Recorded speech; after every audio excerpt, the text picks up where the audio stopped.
Hey, feel free to sing along with the lyrics that you don't know again. Oh, great. Okay. Okay. Here Let's we go. do this. Here we go.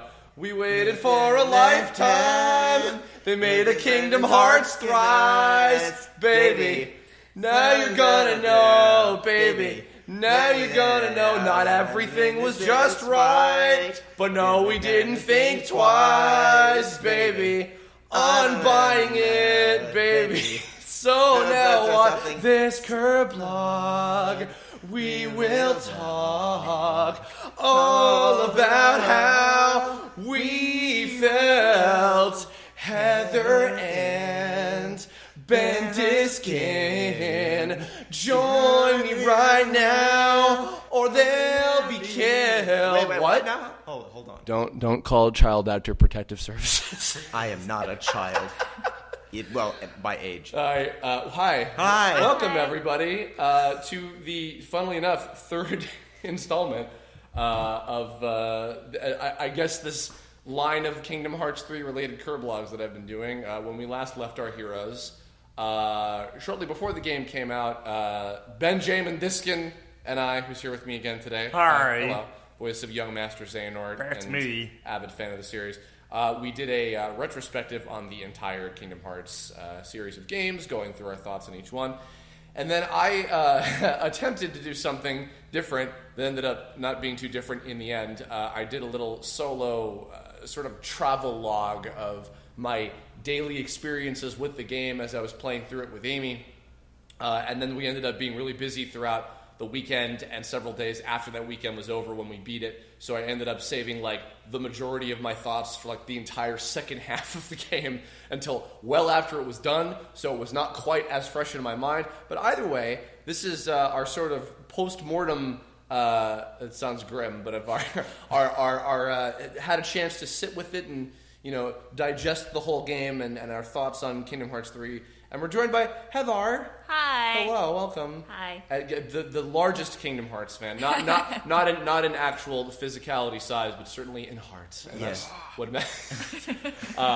And of course, Chungus. No, wow. No. You're already bringing Chungus into this. And fucking I blame Kira. good. Thanks, Kira. She's like, I don't know anything about Kingdom Hearts. And of course she does now. Well, Yeah. She has no choice. She thinks she's going to listen to this. Heather, of course, also joined us for our Stream Drop Distance playthrough we did with Casey a couple of years ago. It's been a while. Already. Yeah. That is insane to me.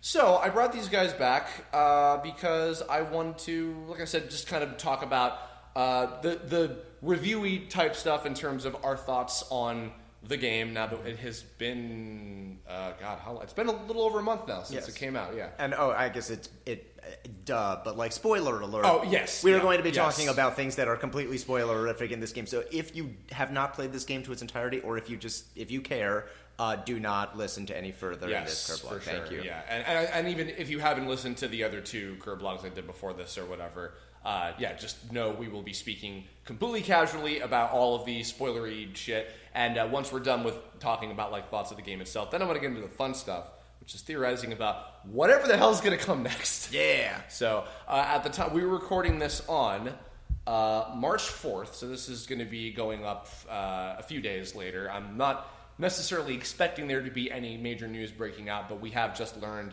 a little bit about there will be DLC, and that it will be story-based. Mm-hmm. No further details at the moment. There have also been some interviews in the Kingdom Hearts 3 Ultimania book. Is that what it's called? Yeah.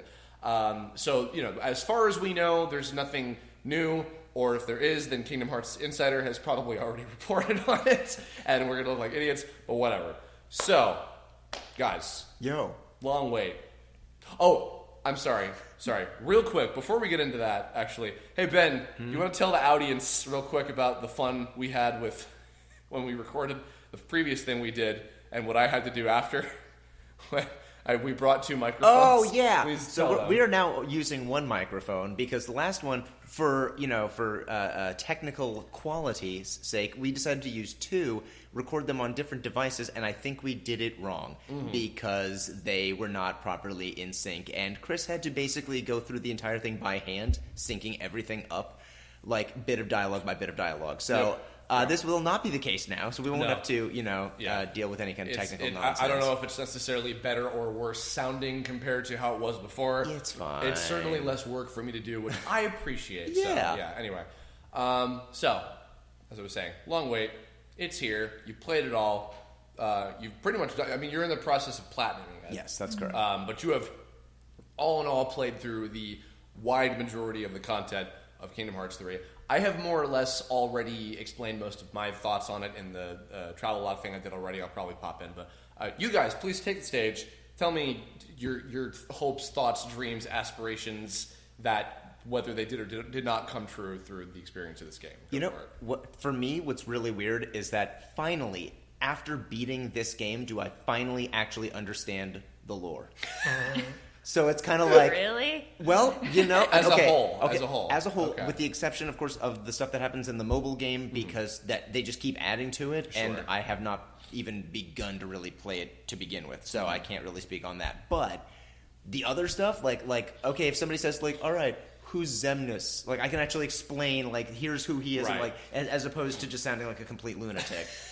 So, like, I'm like, okay, so that's been my biggest revelation, is just like, I get it now, and it's Okay. over. So And it's like, it's over. the but- Xehanort saga, Right. which is the most complicated part, is Uh-huh. apparently over. Yes. So now I finally get it. Yay! I did it. Good. Heaven.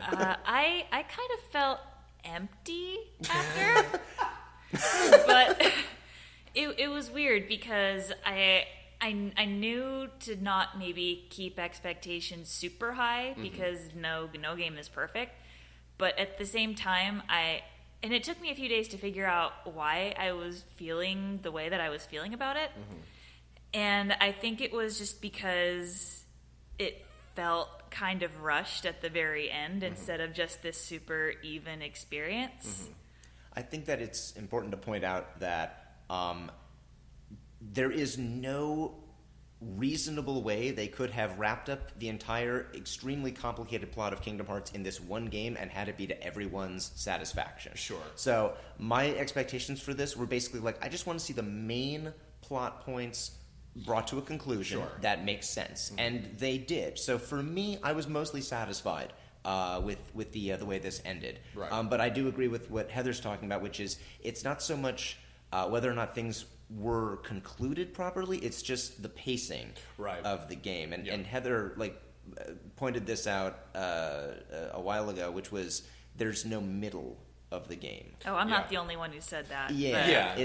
Right? I mean, it's hard to explain, but it's like okay, in Kingdom Hearts 2, for instance, which I feel has really good pacing. Would you agree? Yeah. Yeah, that there's like a defined beginning, like you go through the Disney worlds, and then it's like something big happens, and then you go back through the Disney worlds. And if they had done the same sort of thing with this game, they would have, I feel, been able to not only extend the playtime of the game by having you revisit the worlds and do more stuff, but it also would have felt like there was like a growing sense of urgency and tension. Sure. Whereas it felt like Disney World, and then little hint at the plot, and I'm like, oh, here it comes. Disney World, little hint at the plot, here it comes. And then suddenly at the end, like, All, and it's just like, absolutely. whoa, holy! It's like going on like a roller coaster. It's like, you know what it is? It's like Splash Mountain.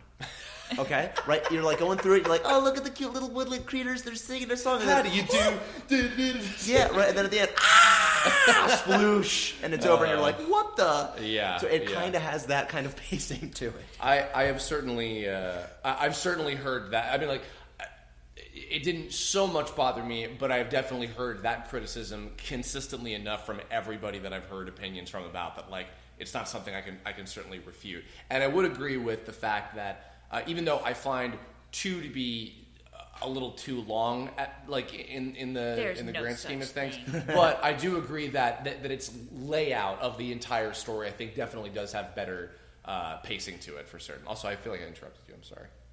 No. Oh no! I was.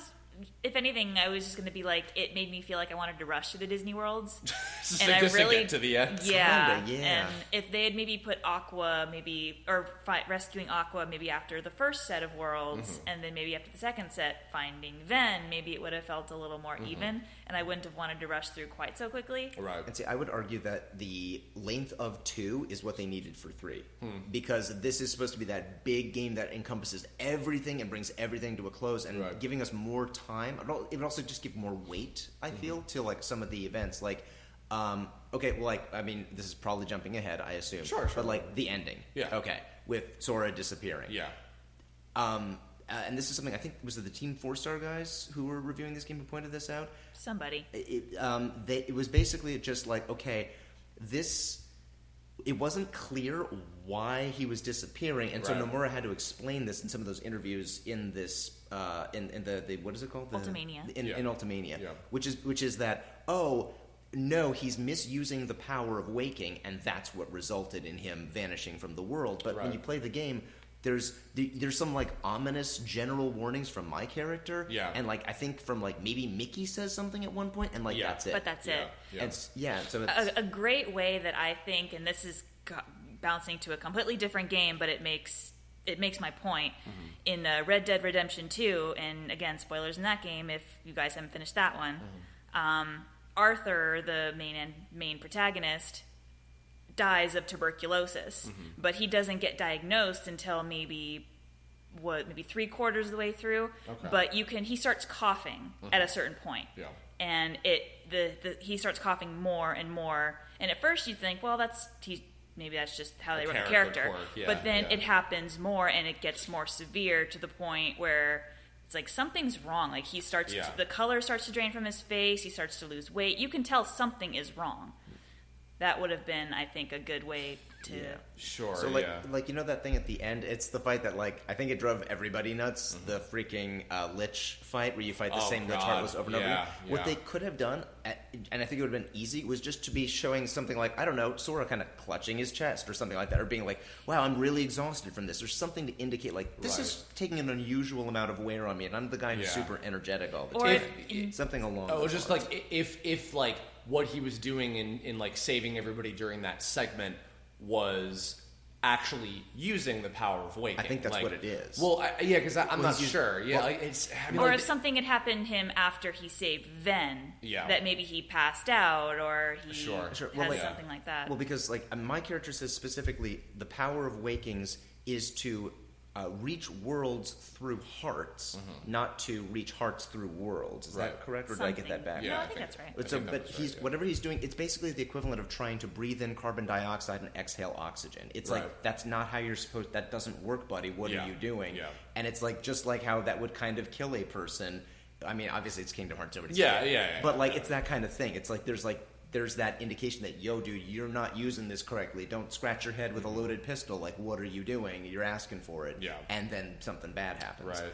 And there was just no sort of sense of that. And I would have just liked to see something along those lines to just clarify it like that. I mean, part of me feels like, because the whole power of waking thing, for as much as it's brought up, like, it was treated as a very vague kind of concept that seems like the deeper meanings and mysteries of what it is like may be addressed at a later time. Whether that will be through whatever DLC stuff that they do with this, or whatever they plan on doing next, which we'll get to that, of course. Well, but we've already addressed the power of waking since Dream Drop Distance back in 2012, which is like how he's reaching the sleeping worlds, right? It's that whole concept. So it's like, but even then, it was never mentioned that was any sort of a problem. Yeah. It's like, and Dream Drop is the most convoluted mess of any. Don't of you these. insult I me. mean, look, well, that aside, I mean, so yeah, pacing definitely. I agree. I was, even though I had enough of an idea that the 8, I believe, Disney worlds that were revealed ahead of time were the worlds. I resigned myself to, okay, there are not going to be any other surprises. I was very angry, and it's partially my fault. It's also partially your motherfucker's fault for convincing me to watch that last trailer to hear Xehanort, because I regret watching that last trailer, because that took away a lot of the other surprises that I was like, oh, I wish I didn't know. They showed way too much. No, way too much. Yeah. Like, actually, I said this before already. I know I'm going to repeat stuff from the previous 2 Kirblog's already, but whatever, bear with me. The one that I'm actually the most angry about is that they show a little bit of the final world, and I'm like, are you fucking kidding me? Like, of all of the, like, even, okay, sure, they're gonna go to the Keyblade Graveyard. They're gonna fight the bad guys. Yeah. Maybe even, like, Haley Joel's, like, kick-ass, like, scream. Like, that's not the climax. So, like, sure, even though maybe you shouldn't have shown that either because that's a really cool moment. But even then, it's like, let's show the final world where there's 30 Soras running around. And I'm like, why? Why would you, what... Well, reasonable marketing thing. Wait, why would you do that? When you say the final world, you mean literally the place Yes, the final world. Oh, see, I didn't find that to be too spoilerific. But like, okay, if you're gonna, all right, Scala at Kylum. That too. Okay, it is a beautiful, beautiful world. They put in like tons of detail into this place, and so like when you see like that little part of that end of that trailer of like in Scala at Kylum, and you're like, oh shit. Yeah. But it's not like. What's the name, honey? The end of, like, in 2, the final big place. Oh, The world never was. Yeah. I almost said the world ends with you. In the world ends with that you. too. Yeah. Yeah. There is, so like, in that place, it was like a whole huge area for you to explore. Yeah. It was like Yeah. Here it's basically, it's just kind of a stage to fight It's the an boss arena, on. yeah. Yeah, and I'm Yeah. like, oh, I Yeah. thought it was going to be like a world that we could explore, and it wasn't, and it made me sad. Semi-related, Oh. before the final world, if the 7 and 13 are supposed to fight to complete Xehanort's objective, why does Terra Nort kill them all at the very beginning? Yeah, I know, right? Doesn't that kind of Yeah. It's a little confusing. Yeah. to send them to the final world in the first place? There's a lot of things with now that we can look back on the whole of this saga.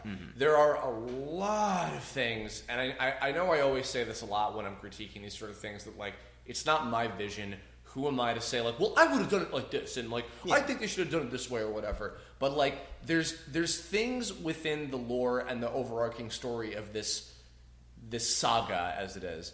That I think are really, really cool and really intriguing and really interesting, but there were too many things that like bogged it down and screwed it up. And often they would get very, very close to like, oh, this is like near perfect, like exactly what it needs to be, and etc.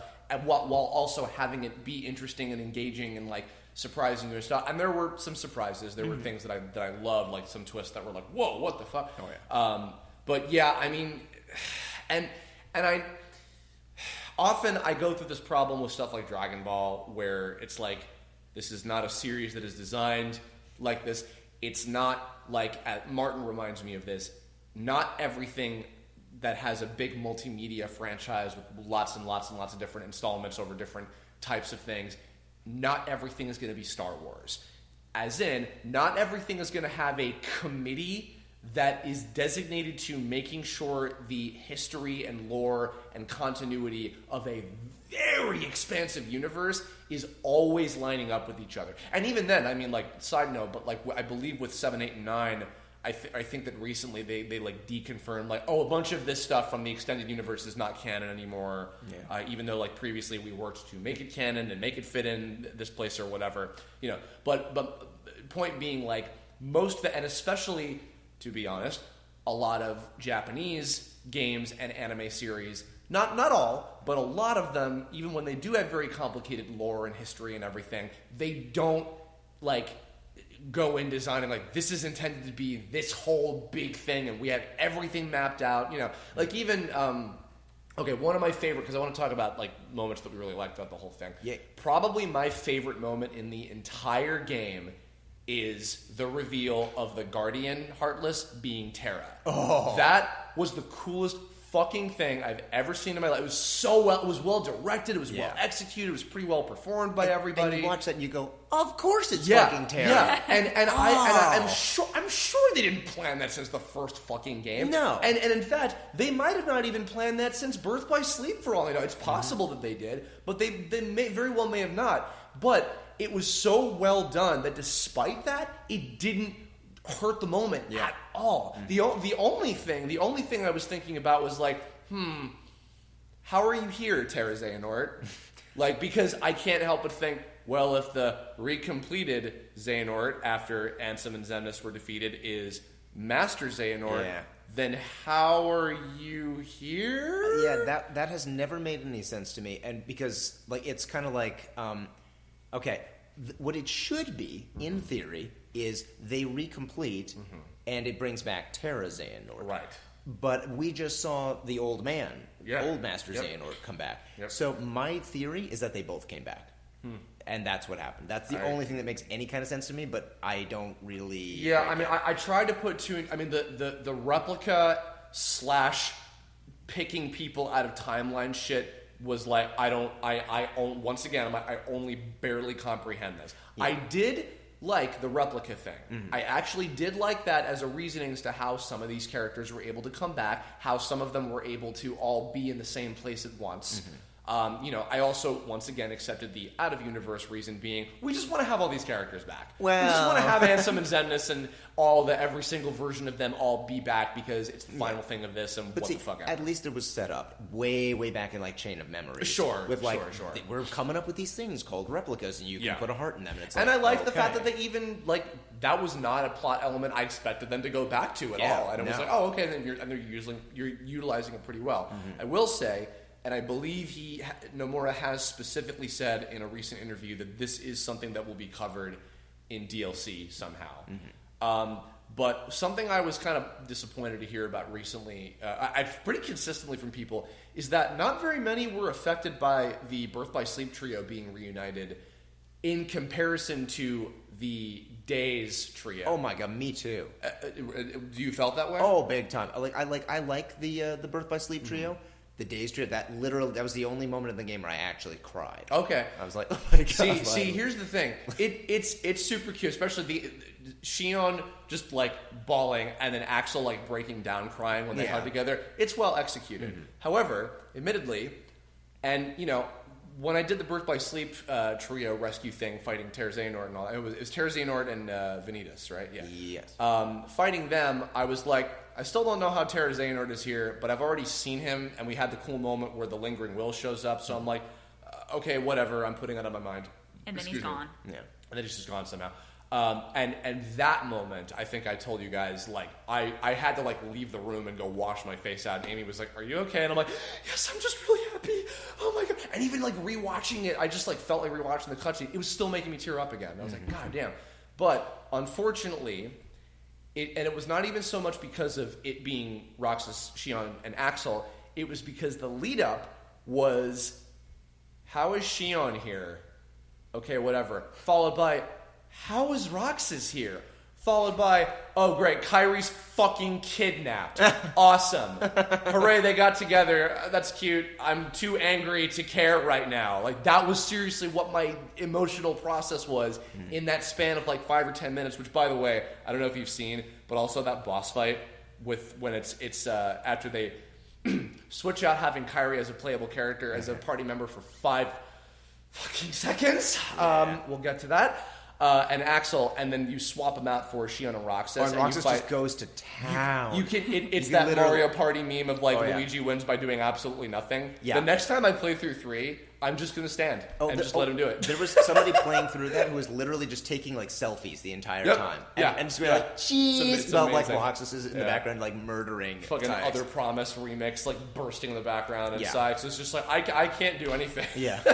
Well, he was really, really mad. Okay, yeah, Roxas was angry. Very werewolfy. But yeah, no, it's one of those, like, the reason why that touched me more so than like the Birth by Sleep trio, I think, is because all 3 of them, Roxas and Shion, and to an extent, wow, got it memorized. I just drew Axel. Holy crap! I don't know how the hell I forgot his name. Should be ashamed of yourself. I should be. Those 3 are kind of like prisoners, so to speak, of the organization. Like, they're not really interested in being there, but they're just sort of there against their will. And this was them, like, finally being free. And then even with, like, I don't know about Shion, but for sure Rox is literally a prisoner inside Sora's heart. So it's like the jailbirds are finally out, and they get to be there themselves. They don't have to be... one could argue, though, like, the fates of Ventus, Aqua, and Terra were probably some of the most tragic of anybody else in the whole game, I would say. They're totally tragic, but at the same time, you knew they were coming back together. These 3, I was like, they might... I don't know. Like, they didn't seem like they had, like, that kind of destiny of being saved. That's fair enough. I mean, like, Shion, they made it seem like she was designed to just, like, live and die in days. Yeah. Like, because it was like, well, we're fitting this in between 1 and 2 also, and we don't want to have this be like, where was she? But then they just kind of still, that's what I mean, where it's like, well, Shion, to me, could have been a much more interesting and well-paced out character throughout the whole of the thing, but wasn't because of the way that she came into existence in design-wise. This is the interesting thing. Heather, you brought up about, there's no middle and all that and everything. I never want to presume that any piece of media is necessarily rushed. Sometimes that happens. I mean, Sonic Boom, Rise of Lyric, which I was just reminded of today. Nice kitty. Sorry, the check cleared. Just like stuff like that, where it's like, yes, this was actually rushed. They didn't have time to finish it in the way. My perception of Kingdom Hearts 3 is more of one of those things where it's not necessarily that it was rushed, but more so that, because they took so much time to begin with, and they delayed it several times. I think it was more so that when they made the design document of the game, I think that the mistake is, I would bet, I don't know this for a fact, this is all just conjecture and theory, but I would bet that the way that this game is laid out, with you start Hercules, all the Disney worlds, and then the end part with all the stuff in a row, right? Everything from Dark World to Land of Departure, Keyblade Graveyard, Final World, and then Skylight Kingdom. I think that was how it was designed from the beginning. However, therein, if I'm correct about that, then therein lies the problem of, okay, that's not necessarily a great design choice. Because I was, 30 subjects ago, what a point I was getting to was, I had accepted that there were not going to be any other new Disney worlds that we hadn't seen, because of just the way that's the way marketing is now. We're going to show everything, because fuck it, why not? It's how it always is. But I was expecting to go back, actually do another visit, because of the fact that we weren't fighting any of the organization members that showed up. So I figured, okay, well, if, much like in 2, where you fight the Disney-related boss, and then stuff happens, and then you go back, and then you fight the organization-related boss, I thought, okay, that would make sense. But then it also seemed like, okay, well, if they want the 13 Darknesses and 7 Lights to clash, and it has to be executed in this way that, somebody gets defeated, and then that winner or loser becomes one of the fucking 13, Keyblade copies that Xehanort makes or whatever that opens Kingdom Hearts. I guess, okay, well then it makes sense if it does have to be in the fated place, in which case it doesn't make sense for you to be fighting these other characters in other worlds and potentially defeating them. But even then... Then Terra kills you. Yeah, and also, and even then too, I'm like, I look back on 2 and all these other games and I'm like, so did all of these characters die when you defeated them in those games, or did they just go away for a while, or it's kind of hard to tell because of the replica thing and the time travel thing, right? So for instance, we're where did Gion come from? Sure. Well, in my mind, I assume this is the case. My character went back in time to before she was killed, grabbed her, brought her back to this timeline, and put her in a replica vessel.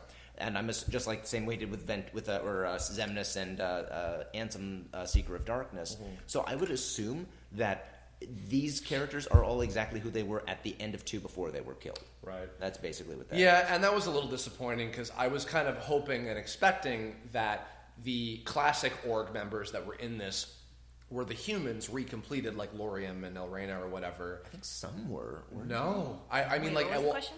What I was assuming was that the classic org members that were back in this game were their human forms recompleted, and they just chose to still be org members. And you're right, some of them are. That was the same. That was Demet, or that was Vexen. Yes, Evan. yes, yeah. Because the other ones are part of Union Cross. Right. So they, depending on how that whole situation goes, I don't know if they have a choice. Yeah, I don't know. Oh, I mean, it was clear that members 1 through 8 were all human again. So Saïx, quote unquote, is Isa. Right. It does fuck with the continuity of the whole thing. We're like, yes, the nobodies have slight physiological differences, except they don't actually. It's like, oh, okay, I guess they just are. But. I mean, Roxas standing next to Ventus, there is a very, very slight. Oh yeah, no. I'm talking like the other ones. Oh. Like, I mean, there were and there weren't, and that was something. Well, now there's no like little tear marks under. Yeah, that was the one change. So they, and they kind of try. I could tell like, oh, we're trying to make like a plot point out of whatever the fuck that was. Mm-hmm. And yeah, I'm assuming. I mean, we know by this point, Laurium and Elrena, which are the somebodies of Marluxia and Larxene, respectively, are in Union Cross. Right. Now I'm assuming Medi. I don't know what else you could make Demix out of, and like I don't know. Orod.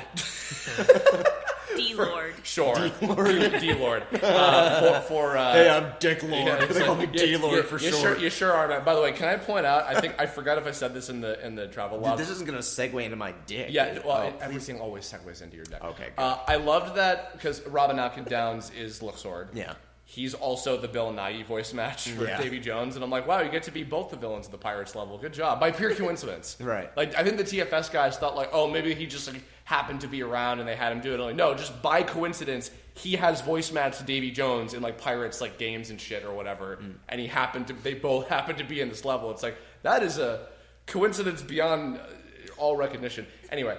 I'm assuming we'll see Luxord and Demix's human forms in the Union Cross thing at some point, is the implication. I like how they just sort of like, Xemnas was like, yes, and now we're going to learn things. Just kidding. Anyway, moving on. Stay tuned. Yeah. Also, because you'll appreciate this, because I was watching, shout out to the Team 4-Star guys, I was watching their whole playthrough of this, and every time Xemnas would speak, they were always like, oh, speak more. Just...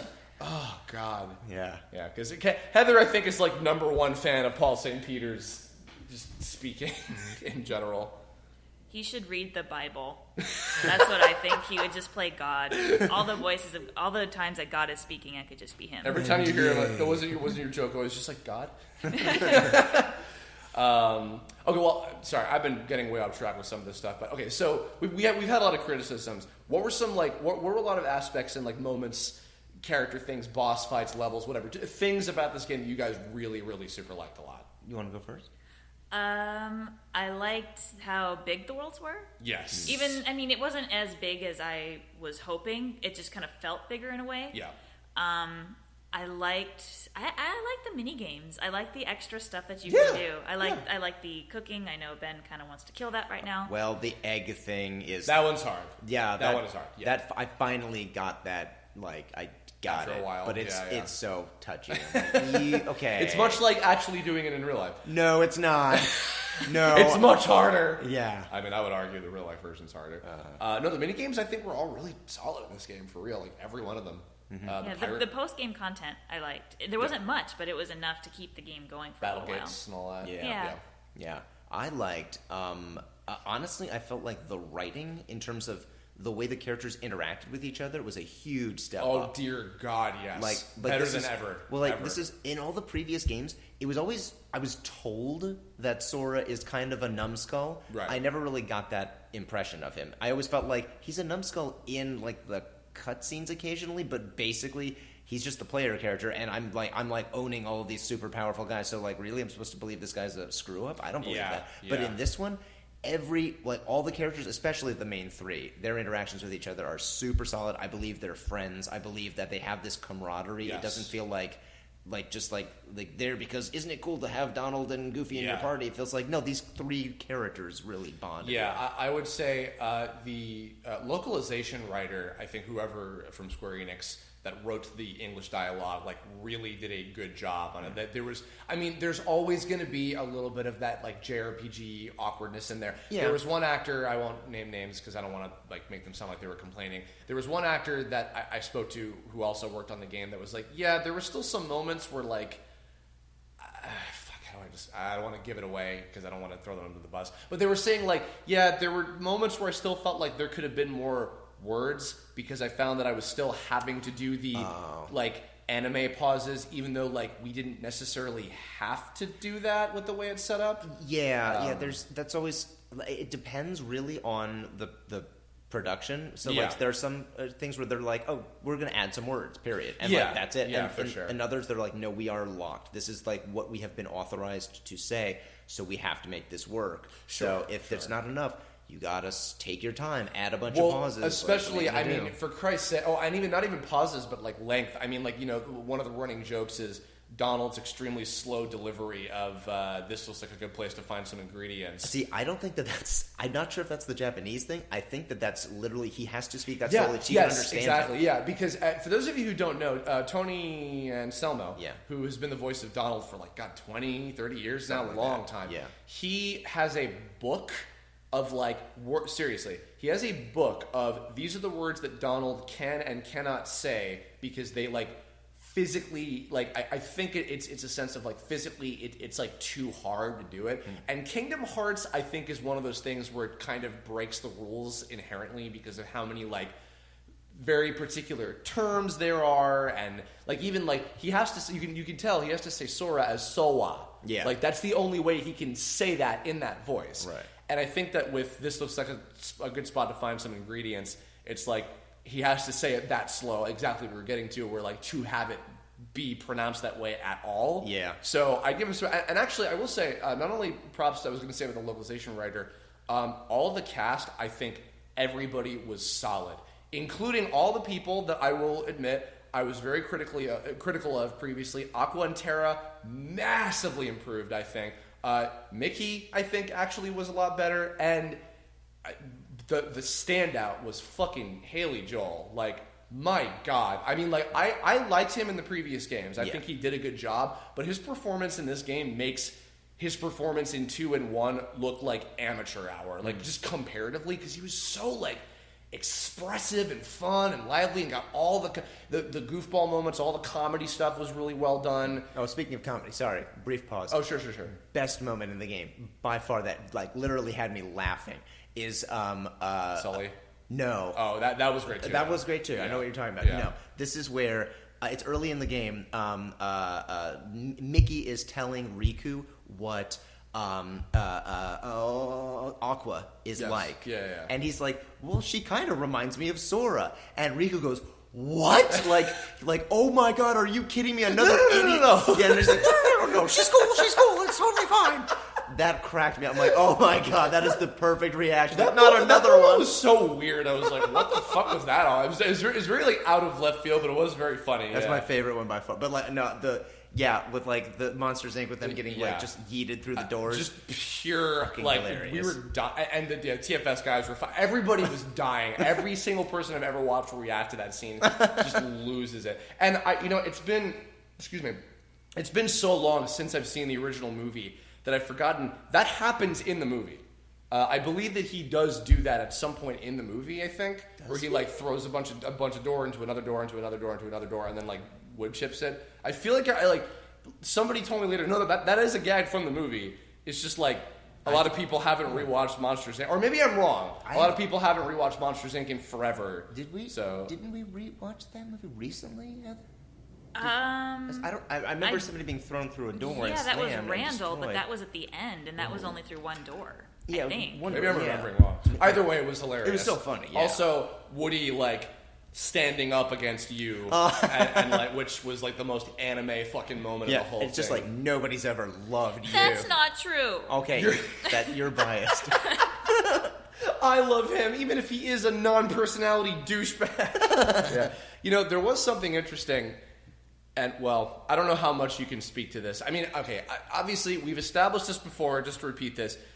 They don't tell you anything. No. You don't have any kind of magical, secret, super insight into whatever. No. So, but it was interesting, I noticed, that, like, when you were young Xehanort in the flashbacks with Ericus, yes, he was kind of like, oh, what's this? Like, kind of more human. Yeah. But young Xehanort as an org member is very mysterious, vague. I don't know if I have a personality formulated yet, kind of thing. Yeah. But as far as I know, that is, timeline-wise, that version of young Xehanort is before he leaves the island.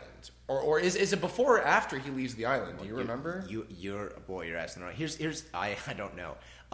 From what I've managed to piece together, okay, I believe that he is from Destiny Islands, got taken or went to Scala at Kylum to become a Keyblade Master, and then comes back to Destiny Islands, which is where that scene from Birth by Sleep of like, this world is just too small, comes into play. Right. So I believe it's like he was born there, he went to Scala, then he came back. Okay. I think that's how that works. Okay. I'm not positive on that, though. All right. And so it's kind of like, I feel like at some point, like in Scala at Kylum is where he becomes like obsessed with this whole power of darkness, which is kind of what changes his personality from having this like being this kind of like seems like just a decent guy who's like friends with his buddy Ericus to this like guy who's obsessed with darkness. And I think that's kind of what that is. Sure. Well, and also the fact that their master is either somebody who happened to inherit the no-name Keyblade from Lushu, right, or might be perhaps some form of Lushu that has been over the years, which of course is a big thing.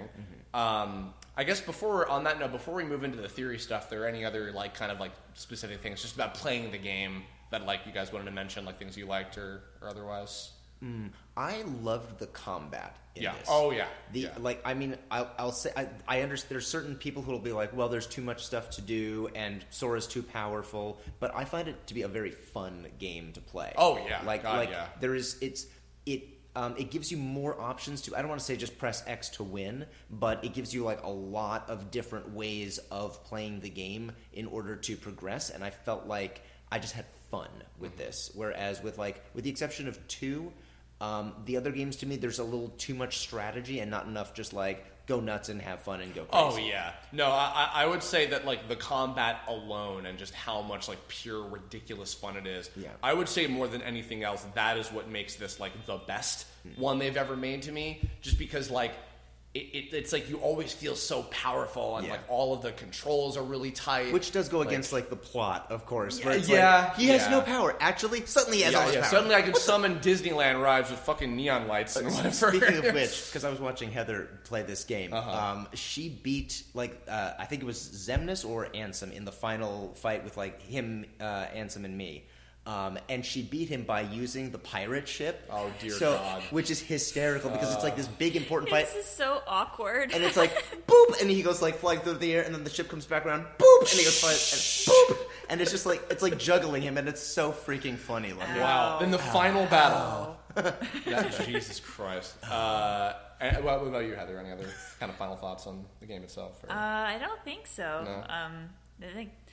I think that was it. Would you say it's not your favorite one overall compared to other ones? All things created equal, if 2 looked the same, sounded the same, had more post-game content, I would probably prefer 2. Okay. If like everything was exactly the same, I'd probably prefer 2. Okay. But right now, do you feel like this one is your new favorite? I do, but okay. Like I said, I think the reasonings are unfair.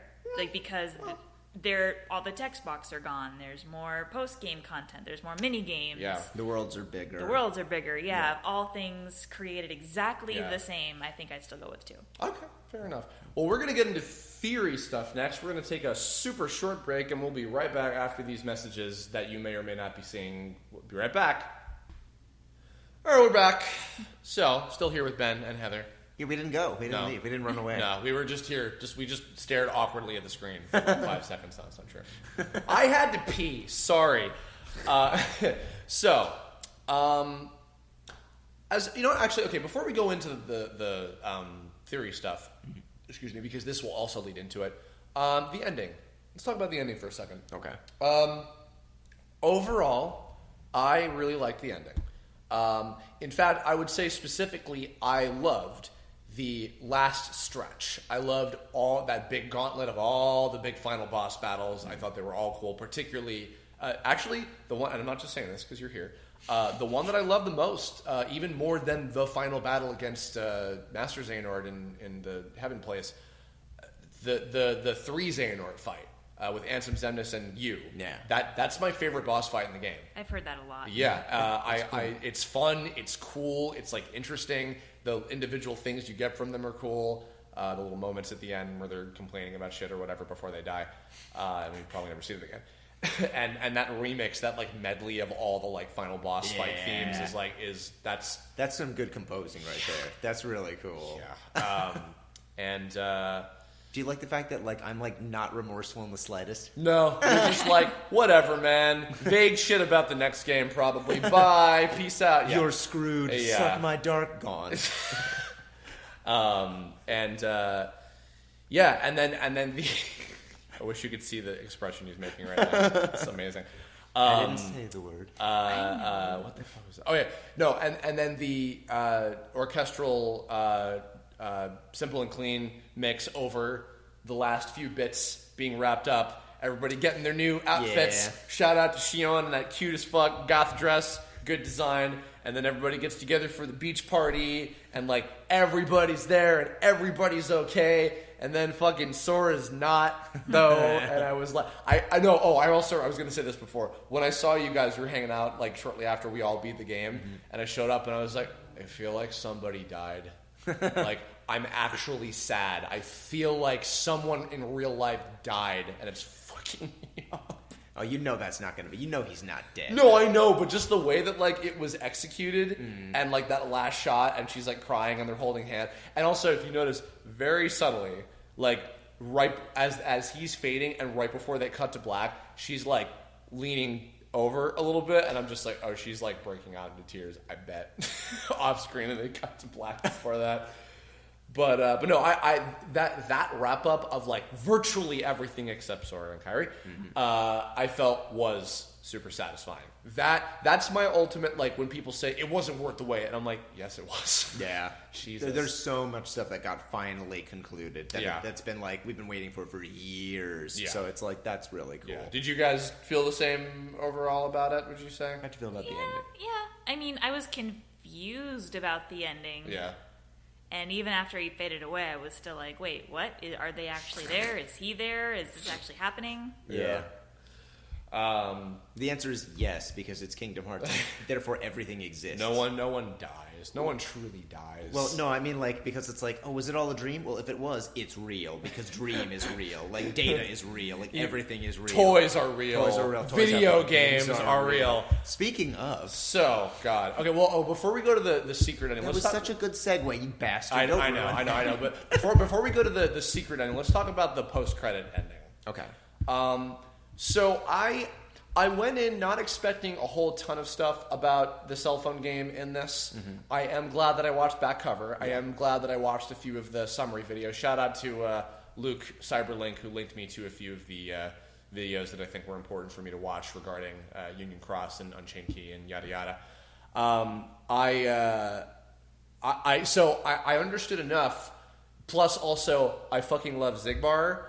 To the point where that ending of like that reveal of haven't heard that name in a long time, like, oh my god, he's Lushu. What? Like that was cool to me. I like that. I didn't like the part that it's unavoidable, but the credits kind of spoiled. They have the foreteller guys in the credits, and I was like, gee, I wonder what's going to happen after the credits are done rolling. But you know what? I mean, okay, like, yeah. The big reveal there is that like he's Lushu and he's Lushu the whole time, which really gives you like some weird context when you like play through any of the other games, knowing that in advance. Like he says some weird stuff in those games, and you're like, oh shit. Yep. What? Mike Lucas, I think, was telling me he was going back and rewatching a lot of his old cutscenes, and suddenly like, oh, like I think like the other day on Twitter I saw something about in 2 when you I think right before you fight him, you don't look like half the hero the others were. It's like, who were you talking about there? Yeah. He's hiding in plain sight.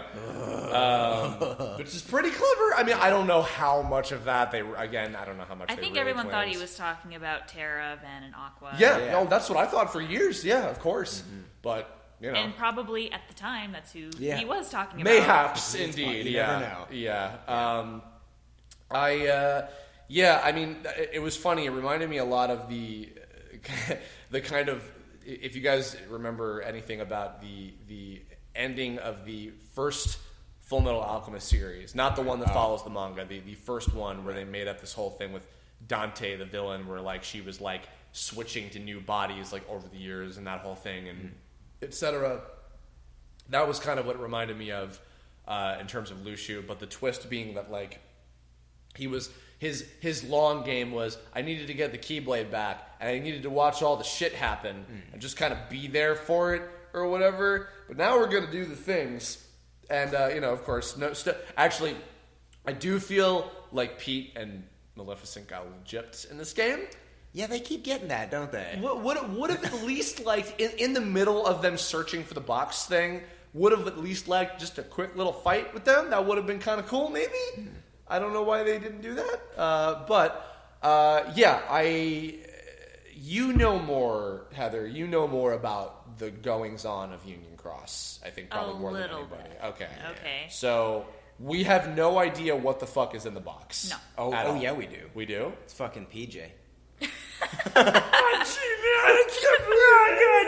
me out of this box. That's why it's so heavy. That's why it's so big. Oh my god! It's to fit. All right, thank you for joining us, everybody. Yeah. You know what I think is in the box? What? I think that it is, and this is a theory, of course. I know nothing. I want to make that clear to anybody listening. I think that is the nobody of the Master of Masters, and that his Heartless is the secret boss that we fight, the Raging Inferno or something like that. I think that's what that is. I think that he also like broke himself into like two, like a Heartless and a Nobody as well, on purpose for some purpose. Yes. if PJ can be in the game, I want Max as Secret of Darkness. Oh god, I still want that. Dude, I'd want Max as Secret of Darkness. They won't do it, I'm sure. I know. I love that. Can I just point this out? This is just jaded Just imagine his voice from Lion King 2. That could be his. No, or we his already voice. have Kovu. Kovu is fucking Demix. Which, by the way, like, if Ryan O'Donoghue, I know you will probably never hear this, but I love the fact that, like, because probably more than any other actor in this whole game, you could tell, like, I'm in my 30s now with Demix's voice, but I still love that he was like a total nerd. I loved his performance in that, but that's young Kovu as Demix. But pointing is rude. My thing was I was going to say before, like, I love how the internet continues for years. They make the same joke about how, like, oh, wouldn't it be funny if this Disney character had a fucking nobody X with the thing name and they wear the coat, and I'm like, yeah, but they don't do that. I know. They never do Heartless. that. They have Heartless. Kind of. You know, they did in this game. Mother Gothel was the Heartless you fought in that's Hans what and Frozen. that's what I wanted to interpret it as. Mm-hmm. But part of me was like, are they their Heartless though? Like, that's what I want to believe because that's fucking cool. It's pretty heavily implied, I well, think. but also it's like the tree thing turns into it from her cape, and then, like, does the wolf thing come from Hans, or is it just like... Doesn't he, like, seep out darkness or something? I could have sworn of something like that. Yeah. I mean, I want you guys to be right, because I love when, like... First of all, because we didn't fight any goddamn Disney characters except for Davy Jones and the Kraken, which thank fucking God, because I wanted that for 10 years. I'm not kidding. I was very happy about that. Other than that, we didn't really get to fight any Disney character bosses at all. Not really. Like, Randall could have been on top of the fucking... we fought the Titans, though. That was great. That was a great fight. Yeah, where the fuck was I going with that? Yeah, Lucio, all that. I did like the little quick fucking 2-line each cameo of all the foretellers. With, you tell me, who's the traitor? What happened? He annoys me. Said, I can handle all the others. Said just makes me angry. And there's a scene. If you're paying attention to Zigbar when Ased says, like, I've heard enough. What was your role? You can, if you watch him, Zigbar rolls his eyes, and I'm like, that's the entire fandom through Ased. Oh, poor Ased. He's just trying his best, you know. Yeah. He's just a big idiot, you know. Yeah, he should have said something else. Get the hell out of here. Hey, by the way, real quick, I would like to point out, because Mercer and Willingham are both two of the foretellers, and they just made like $2 million fucking dollars today on Kickstarter. Good. This is we're recording this on the day they launched the Critical Role animated special Kickstarter, and they made like $2 million in like less than a day, and I'm like, Christ Almighty. I don't know if they're going to get anybody to watch that thing, though. You know, yeah. I don't think they have any fans. Yeah, D&D, it's really niche. Yeah, like, nobody likes it. It's not like really... I'm going to abort this joke before I get fucking destroyed by people. No, Critical Role is awesome. Yeah. Fucking major congrats to them. They're great people. Anyway, so... you don't want to play the self game. You don't have to play. All you have to do, there's a Watch guy. the summary video. There are people on YouTube who translate, because we don't even have the translated game itself. People on YouTube translate it and then put it on YouTube. Well, so we can see. they are translating the new quest, but like we're way behind. It's very slow. Yes, the people who translate it on YouTube have it out within like a week or two. Okay, if even that long. Man, I don't know. Like, well, I guess what are you guys expecting of this, if anything at all? Like, well, originally, and I guess maybe it's not going to happen now, but I guess this is according to that magazine by Ultimania.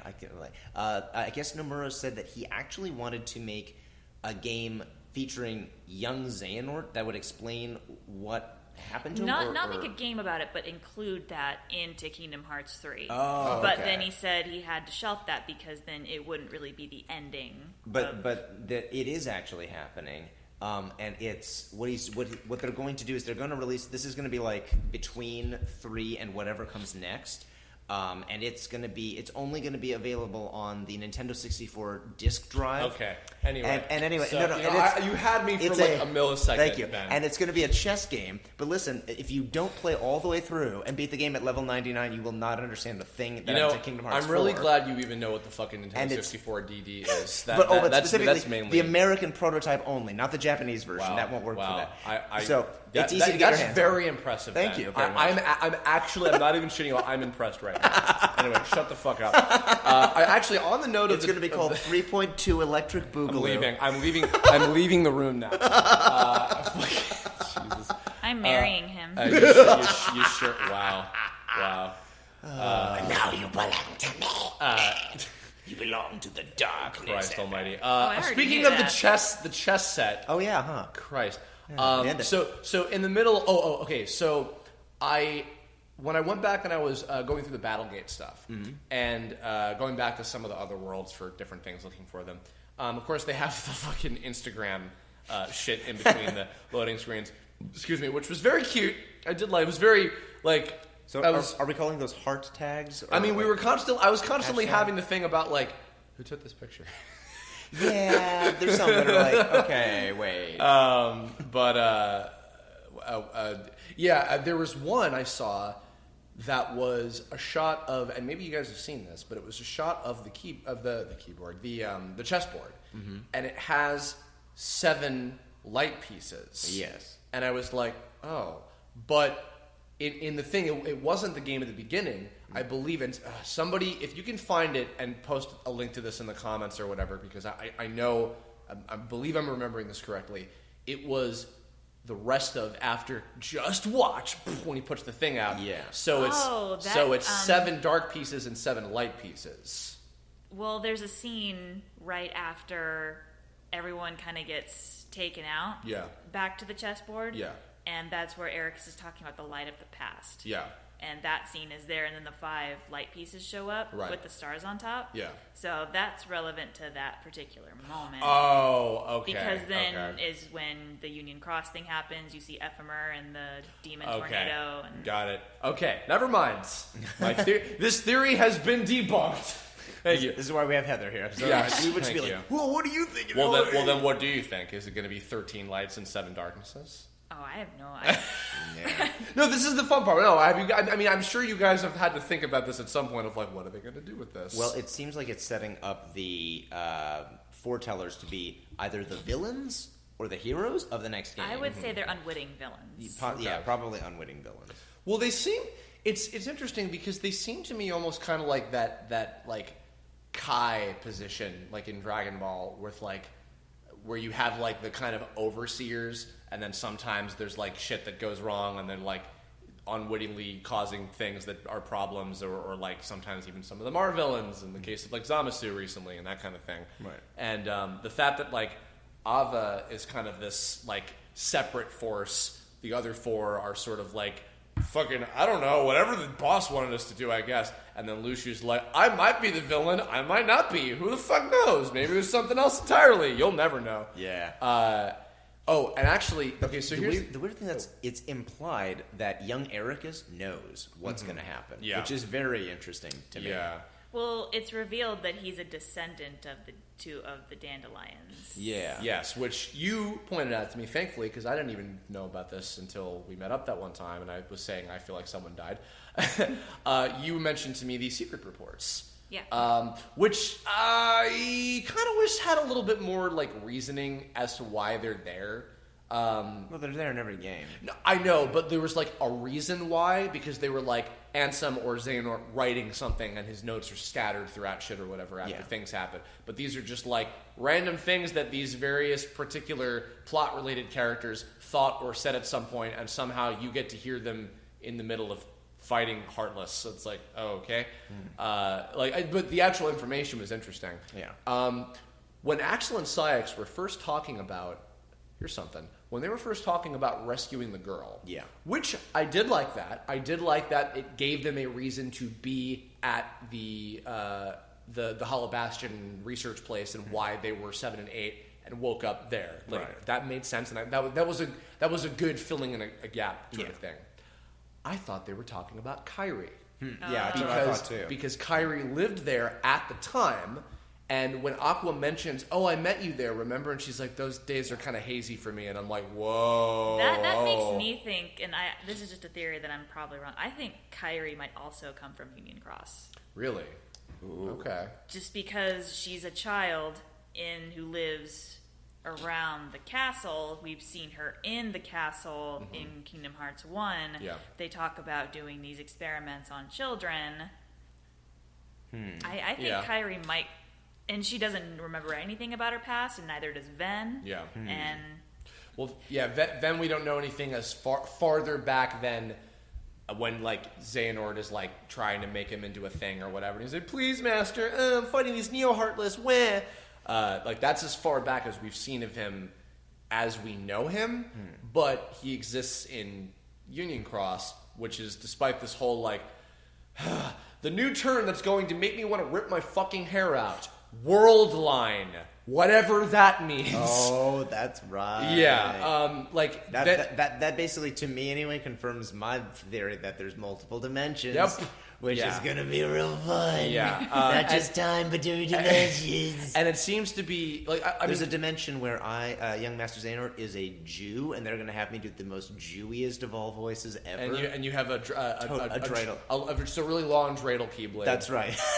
Did you see, by the way, completely off topic, shout out, Robbie Damon worked in a really great reference in one of the Sailor Moon movies recently where he literally throws a dreidel and he goes, "Shalom!" Oh, wait, no, L'chaim. There L'chaim, we go. yes. L'chaim. And I'm like, you're a good man, Charlie Brown. Very Anyway, silly. what was it? So Ventus in Union Cross, they're all chibi, so who the fuck knows? But he appears to be younger because he has like shorter hair, kind of. Kind of hard to tell. I mean, I'm waiting for now that what she's saying. I'm waiting for Kyrie to show up in Union Cross. I think that girl that they're referring to is Skuld. That's what I'm thinking too. But most people seem to think it's Ava. The reason why I'm going to say it's not Ava is because if you read one of the secret reports, I'm not sure what number it is, she talks about a key and 4 friends. Say what you will about the foretellers, they are not friends. Right. They work together. Yeah. They are colleagues working towards a common goal, but they are not friends. Right. Aset and Ira want to kill each other. Gula and Ava kind of have a relationship. Right. Envy and Ava, you just see them fighting and disagreeing. They don't trust each other. They are the furthest thing from friends. Right. The Dandelions, the new Dandelions, you kind of the see new them. 5 guys. They actually sit down and they say, "Do we all agree on this?" Right.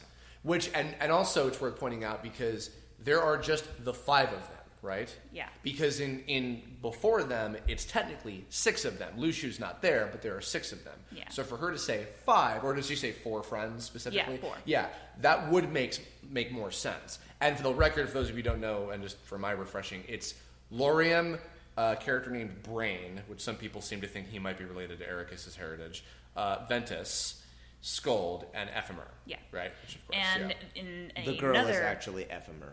He's a very pretty boy. Need some help? Shout out to you, Michael Johnston. Yay. That made me happy. Sorry, you guys were actually hit saying stuff? things with a keyblade. And he's, like, Sorry. in water. And I love that kid. But what was I saying? This kind of ties into the newest Union Cross update that just came through maybe like a couple of days ago. Okay. The data world almost seems to be glitching. It's very Doki Doki Literature Club. Huh, it's like, it's like a computer that has a virus in it. And Lushu, in his secret reports, refers to there being a virus within the dandelions, this new set of dandelions. And Brain, I hate calling him that. It just sounds so weird. That's what his name is. Excuse me. Explains him or talks about him being a virus. Okay. So I think like there's some sort of traitor within the Dandelion Guild. How does the data world fit into the to Union Cross right now? I think, and I could be wrong, that the data world was something that was created to erase the Keyblade wielders' memories of the war. Oh, okay. I think. Interesting. Okay. And if that's not right, it's something close to that. If All right. someone in the comments can kind of set me straight on that, it's how I interpret it, but I could be wrong. Right. And Maleficent is in there from the future specifically. For some reason. Right. And she mentions, here's another interesting term, but I did catch this. It is etched. Etched seems to be this thing that is the fact that it's that same word that they chose to use that you use in Dream Drop Distance about how the events of what are to come are etched on your heart. They are going to happen no matter what fucking things may conflict.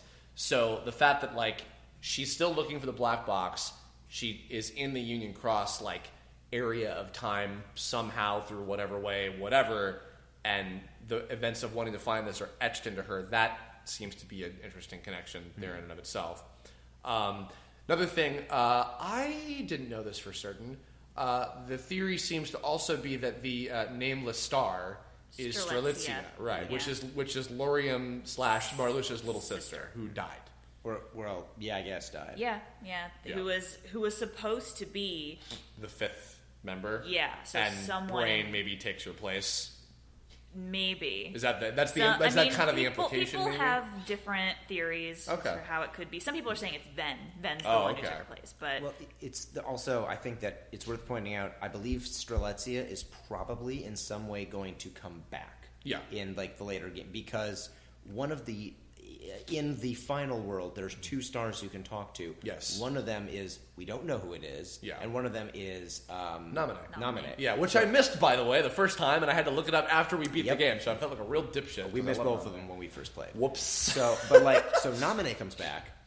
Ergo, it's possible to be brought back from the quote-unquote final world, which means I think if Strelitzia is there, because that's who a lot of people think that other star is. Yeah, the Nameless Star. Yeah. I think she's coming back. And the fact that they also cast, like, a specific actor to her, and it wasn't, like, somebody else that, like, has already been in the cast, like that. Do we know who something. that actor is?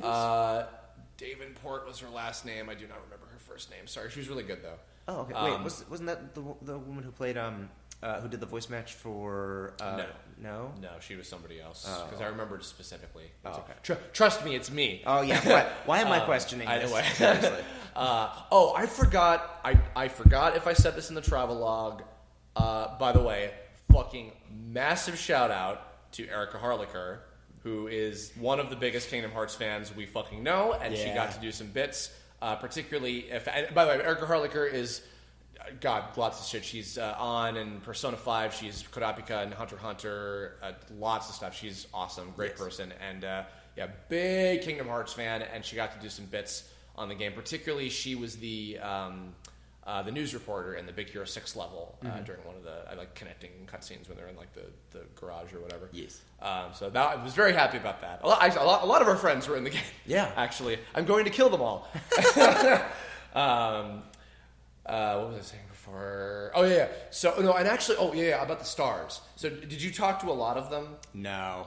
we read a few of them, but then I think we just We're thought... like, are we really going to talk to all these damn stars? Let's go. I don't know how the fuck we missed the nominee one, because we actually did try to go out of our way. And I remember actually Amy was like commenting, like she was actually really impressed by like how good the writing on those star conversations were, because they were all very like poetic and like intriguing, even though like you have no idea who any of the individual like non-voiced ones were. Right. I'm assuming that probably a lot of them, if not all of them, are characters from Union Cross, maybe individual Keyblade wielders. Maybe they're not meant to be specific characters, but like people from that era or something. Yeah. But yeah, no, it was interesting. It was a nice little like, here's a little pocket of something that's not interfering too hard with the main story, but it's like making you think about like, ooh, what's going on with this? So there's that. I'm trying to think if there's anything else we haven't said about like all of that stuff with like the you can cross crap or anything. But, yeah. I mean, for above all else, I'm mainly just really happy that Zigbar gets to be like a prominent character because, like, you know, I'm sure. If anything, particularly you're in luck, I will bet good money we'll continue to see if we're going to see Xehanort again, it'll probably be in flashbacks. See? So you win. Yay! That's what That's the real reason I'm so cocky when I get beaten. I'm like, I know I'm coming back in future games. Peace out. Yeah. Well, just because there's so many things that are left unanswered about him. We still don't know why his eyes changed color. We don't know how he got the Keyblade, why Luciu zoned in on him. Yeah. That's right. He has a different eye color. When he's young, he has a different eye color, like silver, right? Yeah. But so to clarify, it does seem to be explained in this game that the eye color thing doesn't have anything to do with like being part Xehanort because like because of Aqua, right? She basically just fell into the dark ocean, and that's why she has like the silver hair and the gold eyes, right? So we don't. It just seems to have something to do with being obsessed with or possessed by darkness. Seems to like transform you in that way. The problem with that, and also I guess add a lot of veins to your bald head to make it just really unsettling. On that note, though, like, see, again, this is one of those things I said at the very beginning about like in the whole of it, there's some flaws with the design of things, but then they also have like sometimes it's purple. When like, darkness, and now my eyes are purple because darkness shit. And I'm like, well, then stick with one, though. And also, if it's... Because you're probably right. I would agree that the yellow eye thing is not exclusively Xehanort. It's darkness. Yeah. But, you know. It could have been avoided had they just spent a little more time in Scala and you walk around before fighting Xehanort and then you get flashbacks about their past. About Ericus and Xehanort's past. Yeah, and you know, because I'm really intrigued as to how they're going to do. I mean, mainly what I'm assuming is that the DLC we're going to get is going to be the equivalent of a final mix for this game. I really don't see them doing a Kingdom Hearts 3 final mix. I think that they are. They've already confirmed that like critical mode is coming in, which is something. So, but I don't think that's going to be part of the actual DLC. I think they're just going to add that in after they finish it. Yes, as an update. Yeah, I think that's a free download, but like actual like new stuff will be paid DLC, which is fine with me. Because I would that's the nice thing about how gaming has evolved since Kingdom Hearts fucking 2 is like now DLC is a thing. I mean, even since Dream Drop, like DLC it wasn't about really 2012, yeah. But I mean, like now it's like it's in a way that like it's useful to this. I would prefer that than buying the game again and like seeing a couple new things or whatever. Even though I do want to play 3 again, it's the first time where I'm like, I already want to play this again at some point because I had so much fun with it. But fuck, I totally got off base. What am I thinking? I also interrupted you. I'm sorry. I'm off to do these things. Well, how about so we kind of touched on it very, very briefly, but can we talk about the secret ending? Yes, I think we're at this point now. Okay. So, video games. Yes. Yeah. Well, okay. So to open up with this, sure. Go ahead. It has been confirmed in Ultimania that this is not Shibuya from The World Ends With You. Oh, the place that Sora wakes up in. Yes. Oh, okay. Is that what you remember reading or seeing? That somewhere? I'm not sure. I think it might be a variation of it. I've never played the game, so I don't know. Which I want to play, and there is some additional stuff they added to the Switch port. There's new story shit, and Amy's actually a big fan of the original game for DS, so there's more reason for us to play. Cool. Everybody I know who has played it said specifically from looking at very particular details, one thing I can remember was there's like a building that has like a number that's like 40 something or whatever, and the number is like because it's Shibuya from the real place in Japan, right? But the number it's changed to something, and it is the same change in The World Ends With You. Okay. So, and I don't know all of the subtle differences, but I've been consistently told that it is the same one. But if there's something mentioned about it in the Ultimania, I'm going to have to look into that. Okay. But I definitely would like to play the game, because I've also heard the game is, like, phenomenal. Yeah. So, sorry, continue. So that's, I think that was really all I wanted to say. Well, I was going to say also, to open things up with, and again, you don't know anything. I know nothing. But you made an interesting point in our retrospective thing about how you were presuming, what if from here on out they don't do any more Disney stuff? Yeah. Now, I don't want that, because if anything, 3 reminded me, when the Disney stuff is executed well, which I felt it very much was in this game, it's awesome and I fucking love it. Yeah. And there's so many other Disney things, especially now that they have Star Wars and Marvel. And I am glad that they did hold off on that kind of stuff until later if they do it, because I felt that like throwing Marvel and Star Wars into this game would be a little bit like, whoa, what the, okay. Yeah. But you're not the only person who's been thinking that lately. Really? Yeah, the Team 4-Star guys were wording it as like, what if after this it's not even Disney or Final Fantasy stuff? What if it's just no more averse, like as they describe it, entirely his own characters? Yeah. And they were like, half of them were like, I'd be cool with that. Lanny and some of the others were like, no, I still like the Disney and Final Fantasy stuff. I wouldn't want them to get rid of that. I'm kind of half and half with it. See, there is a problem, and it's not from a storytelling perspective. It's from a legal and technical perspective. Sure. Which is you can see this in the game. One of the worlds that probably suffers the most is the Frozen world, right, because there was so much control over what they could and could not do, right, based on like from Disney about that movie. Sure. It's a very important movie, and I understand that. Yeah.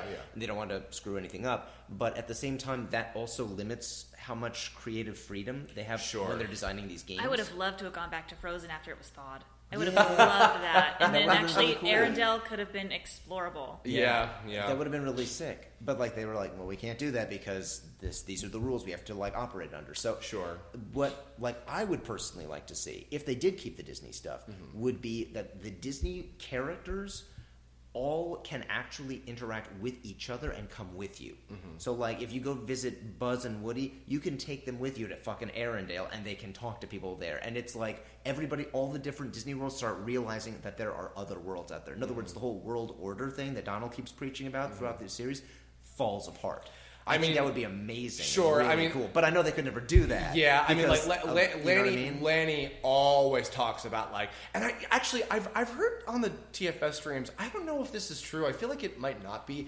I keep hearing this thing about how like, oh, Disney doesn't allow that. Like, there's like rules of like these characters can't interact with each other, and I'm like, well, no, that inherently can't be right because Donald and Goofy go to every fucking Disney World anyway. Yes, but and also, they do crossover stuff like with, I mean, like House of Mouse like was the thing for fucking ever. So yes, but also like those aren't necessarily, that's Disney being in complete control of Disney's properties. That's not them letting another company take control. Yeah, it's kind of like, okay, I mean, you know, pour salt in the wound. You remember the Mario Brothers movie?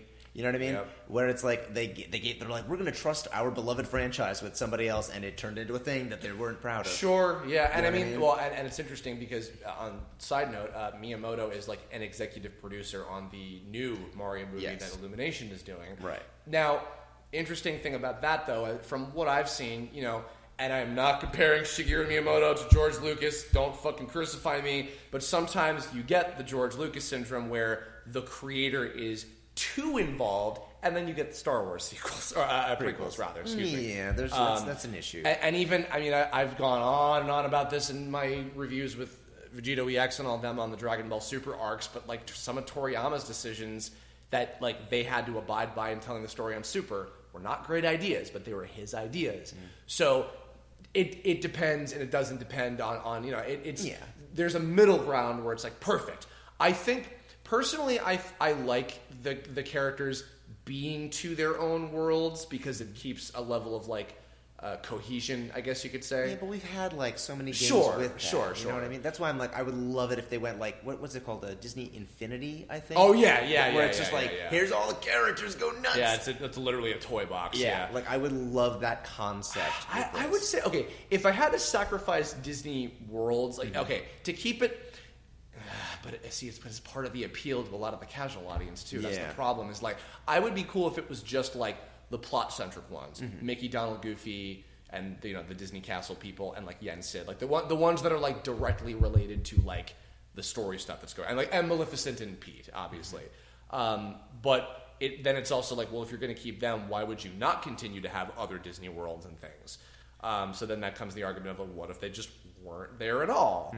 But they seem to be linking Maleficent in particular to some of these deeper new things that are happening, and especially with the box. Yeah. So Maleficent don't give a crap about World Order. Yeah. I mean, it seems to be just like, all right, well, they'll continue with that.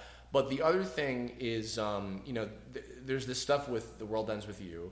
If the theories generally seem to be correct about, like, if that's The World Ends With You, Shibuya specifically, which also makes sense because, okay, mild spoilers about that game, and this is only because I know very vague. I had an ex who was like big into it also, like years and years ago. I remember hearing that like the twist is that they're dead, and it's like they're playing a game to weigh their souls find their afterlife place or something. I don't know. I have to play the game. Yeah, same. But it's something like that, and Joshua alludes to it a little bit in the Traverse Town level in Dream Drop Distance. Yeah, that's why he has wings. And he's an angel, yes. In fact, actually, I think that even in... I don't know, but I think that even in the game, I think he's the twist villain. Oh. Like, I think, but I don't know. Because I don't know. I could be totally full of shit. I have no idea. But I need to play the game. I really do. But that is interesting to me because if that's the case... If Sora, say, used the power of waking to sacrifice himself, and he goes to this universe's equivalent of the afterlife, and he wakes up in that Shibuya, it's like, maybe this is how he has to come back or find what's going to happen next. And meanwhile... That's going to be the tutorial level for Kingdom Hearts 4. Maybe. That might be the case. I don't know. And then meanwhile, Riku wakes up in the Virum Rex. It seems to be... Because from... what I looked at, because some people thought, wait, is he there, or is he also in the other place? But he's walking, and then you pan up, and you see on the building looking over, Virum Rex, or Yozora is up there. By the way, I was wrong about something. I wasn't entirely sure that character was Yozora. I thought that there was like kind of a lost in translation thing happening with not like literally figuratively, with the characters being like, I don't think that's you, Sora. He looks more like Riku. Oh, no. Or Goofy brings up, Riku would make a great video game character in reference to the fact that this guy clearly looks like him. Well, there's a one of those gummy phone Instagram-ish things where it's like, wow, this character looks just like Riku. I should tell him about it so he might like this game. Yeah, so, but there was something in game that confirms that character, the Riku lookalike with the two different eye colors, is named Yozora. Right. Because at first I thought, well, maybe that's not Yozora, because if Sora is Yozora, which by the way, that means night sky. Yeah. And also, Final Fantasy 15, Noctis Lucius Calum means night light. Oh, sorry, night.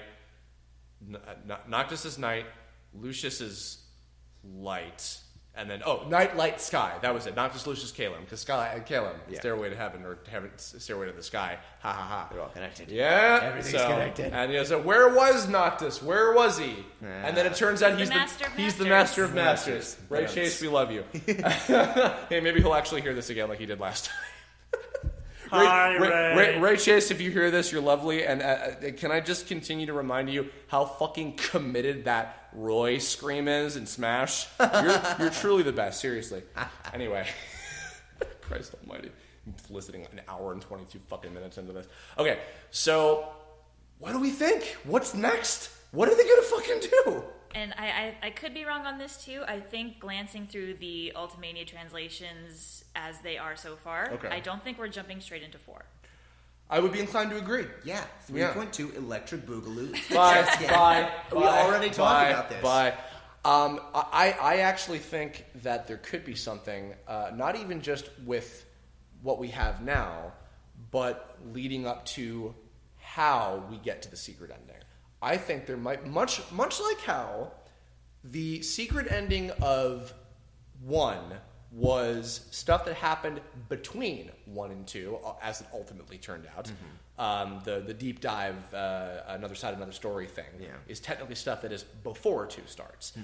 I think we have the opposite scenario, where I think that what we have in that secret ending is perhaps 4, but before that, we might get, well, where did he go? And how did he vanish? Well, something that's pretty cool and that I'd heard people talk about was that now that all of these different characters are back and in their own worlds, and it's sort of like an Avengers type thing where you can have an Iron Man or a Captain America, you can have like a Sea Salt Trio game, or you can have a Wayfinder Trio game, and then your actual numbered title would be like Avengers Endgame. You know, everybody comes together. Let's be absolutely honest. We all know what it's really going to be. It's going to be a Katamari Damacy ripoff where you're the box and you're just rolling around collecting Why stuff. is he here? You know, Just I really to piss shouldn't off have. Curb. That's the entire reason I'm really here. This is what I said. I think I said this like years ago. Sora, Kairi, Riku. That is this fucking dynamic right here. Hey, do not call my girlfriend a personality-less husk, okay? No, you're right. I should have insulted your girlfriend being like, I really wish you got to do something in this Kirblog. I really wish that I would have let you do anything. God. If there is one real thing, I don't want to harp on this too much because it's off topic. Everybody's harped on it. No, and they had the gall to put that tweet out of like, I'll fight too. Kairi joins the battle in Kingdom Hearts 3. It's like, fuck off, guys. Come on. Yeah, for like all the 2 minutes thing. You know what? I would have been fine with the outcome. Here's what I would have wanted to see. Just once. He's holding her wrist. Well, she has the Keyblade in her wrist. In her hand, rather. And as she's struggling, I would have liked to see her drop it, catch it with her other hand, spin around, and just backhand him right in the fucking face. Yes, and he's like, ow! And he's like, God damn it! And then he grabs her and pulls her away. Just one moment of her just like being like a badass. I would have wanted just that. And then let her get kidnapped, and I'm fine. If Belle can do it, so can Kairi. For fuck's sake, it's that Blossom from Powerpuff Girls syndrome where, like, here's this character. We could have something interesting happen with them, but we're not going to write any interesting material for them at all. Like, I don't understand what the fucking thought process. But they were setting it up. Yeah, they were setting it up the whole fucking way, and then just like, nah, whatever. Maybe after all the complaints, they'll be like, how about we release a Kairi game? I don't know. That's what I'm thinking about. If we get some kind of spin-off thing next as the next game, that perhaps is Sora's journey to go save Kairi. And it ends with him sacrificing himself. He dies, quote unquote, goes to World Ends With You, Shibuya. Ow, I just hit my funny bone. Ow. Hilarious. Ow. Good. Comedy. It's slapstick. That's what I think will be next. And I even think maybe some more Disney Worlds.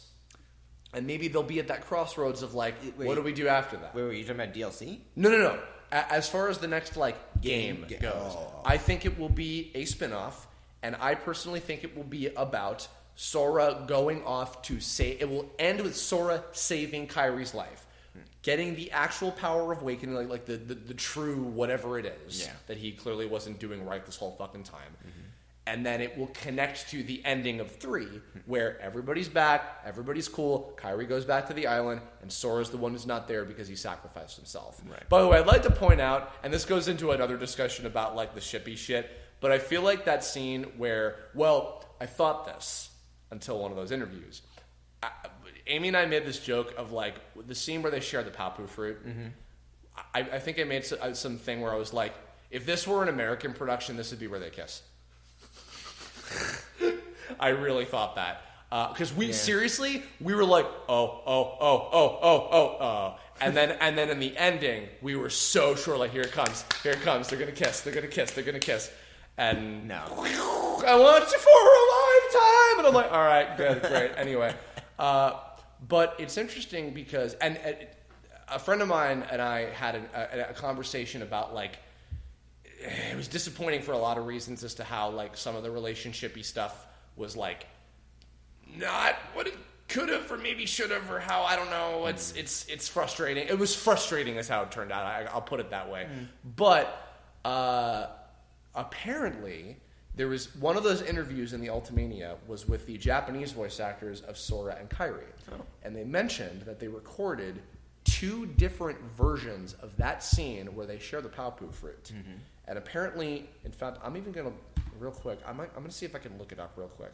Okay. But there was something about how I think that one version was where they share the fruit, and the other version is they don't share the fruit. Oh. And they were like, yeah, we weren't sure because Mr. Nomura was like wanting to play their relationship very, very vaguely and not go too far with certain things, which I can understand.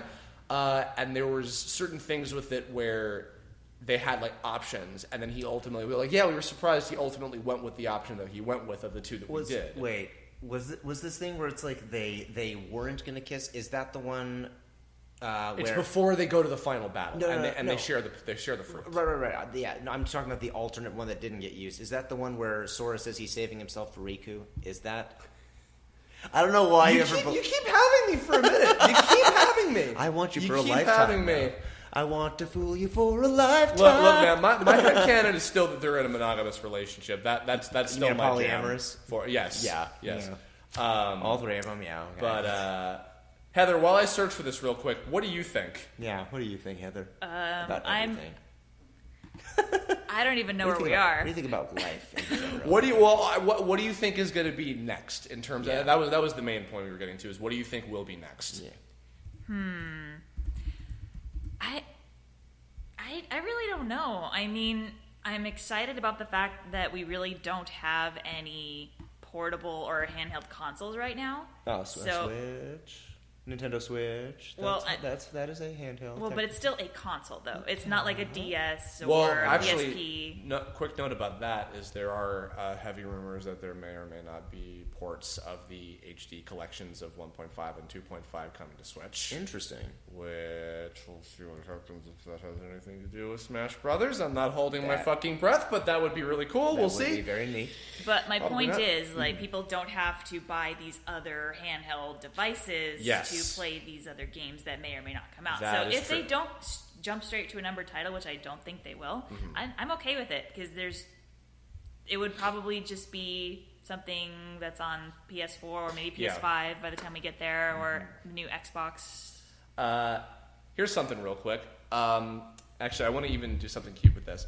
I found somebody on Tumblr. I'll even give you a shout out. Who is this person? Lily Ginny Black V2 posted from the Kingdom Hearts 3 Ultimania voiceover interview. The interviewer asked, speaking of Kairi, the scene where she shares a Paopu fruit with Sora before the final battle was endearingly memorable. From Sora's Japanese voice actor. Oh, no, sorry. From Kairi's Japanese voice actor. Heather, would you read this real quick for me? It was for me too. I love it a lot, and it is a precious scene. But at the same time, I think this is a heavy scene, huh? And then followed by that from Sora's Japanese voice actor. Ben, would you read this? Turning my laptop. Is this one? Yes, it's this one. We recorded both a sharing scenario and a not sharing scenario. During the editing, it wasn't decided which Nomura would go with, but it seems in the end he went with the sharing scenario. I think Nomura was worried about how far to depict their feelings. And then finally followed by Riku's Japanese voice actor. That's because it is a delicate scene that depicts Sora and Kairi's pure feelings. That exchange where you watch it, your heart starts thumping. Though they... Oh, shit. Hold on. It's not That's showing not all in of it. there. It's not showing all of it! No, Tumblr, why do you do this to me? I have to open it up in a new tag. Hold on. This makes for great radio right now. I hope you all enjoy this. Yes. Give me a minute. Hold up. Oh, there's more. Oh, good. I'm glad I did this. Oh. That's because it's a delicate scene that depicts Sora and Kairi's pure feelings. Though they may not be aware of it, if there is no romantic aspect, then the scene will not be as heart-thumping. Followed by Sora's actor saying, But I don't think sharing the fruit is a clear sign that there is romance. in quotes. In quotes. Followed by, no. After all, since the beginning, I never received anything like Oathkeeper from Kairi. To which he says, Oathkeeper? And to which Kairi's actor says, Sorry. even in Kingdom Hearts 1, you two secretly talked about just the two of you leaving the island, right? Maybe. What caused Riku to turn into... Oh, God, it's so hard to read from here.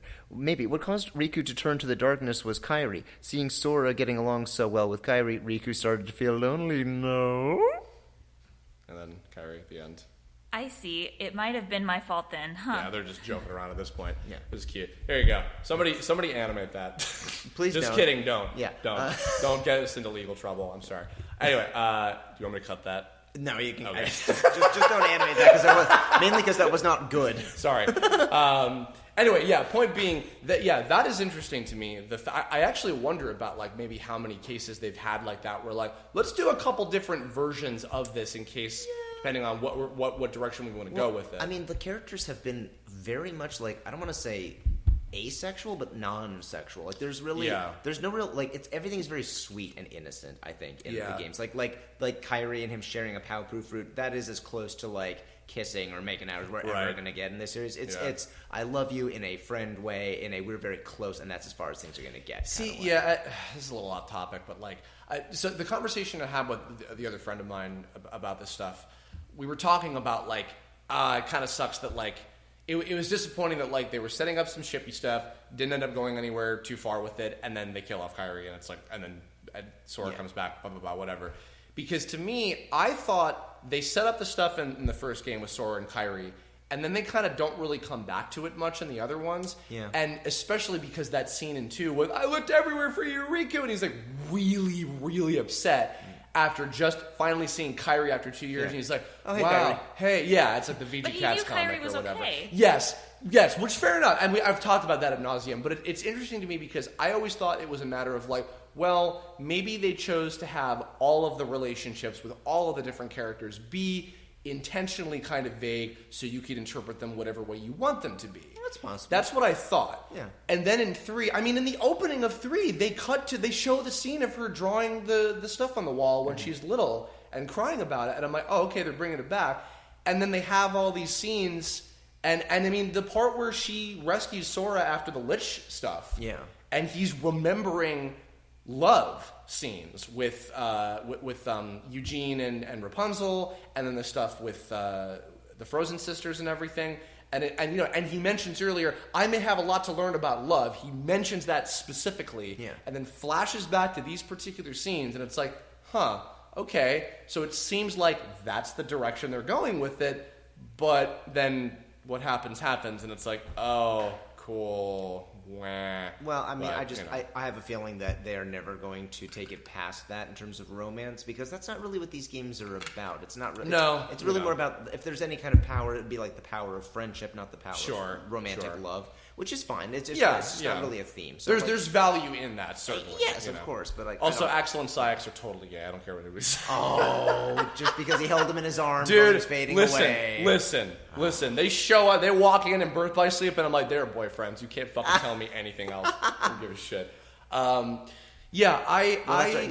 Wasn't it like at first? You could correct me if I'm wrong, Heather. In 3, we find out like, oh, the reason they got into this fight is this girl. But then it turns out it's like, no, actually, you made new friends, and I was jealous. And I'm like, and I'll never admit it again. You got a new boyfriend. Do you like my new outfit, by the way? Let's play Frisbee. Going 30 subjects ago. So I'm actually very glad you brought up the point specifically about the console stuff. I thought the same thing, because particularly with, going off of another bit of news that's great, Pokemon.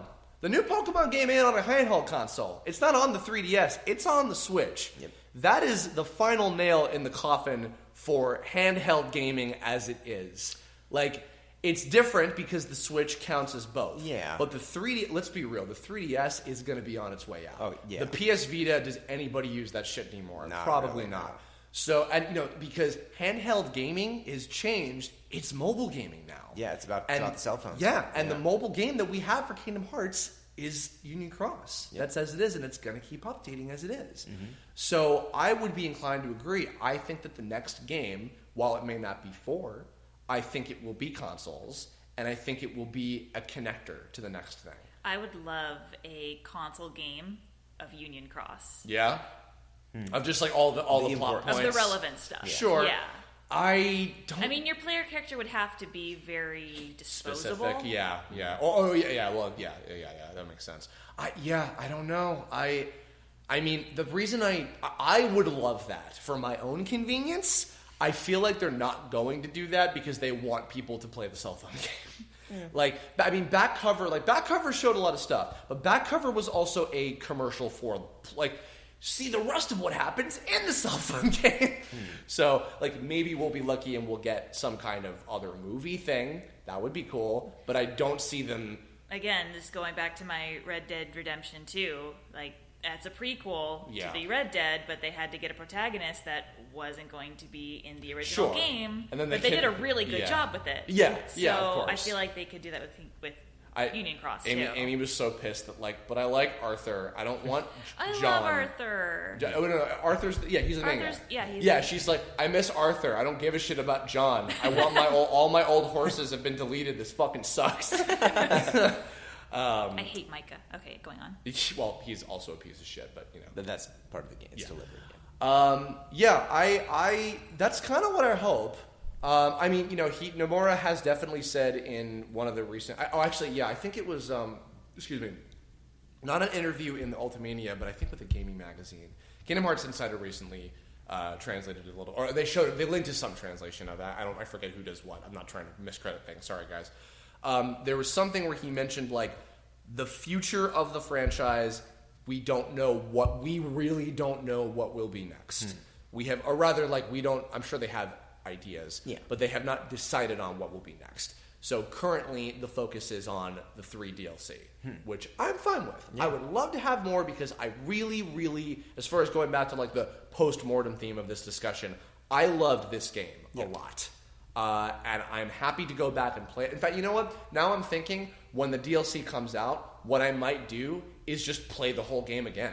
Because I want to, because it was that much fucking fun. So. Do you think that the DLC will include any new worlds?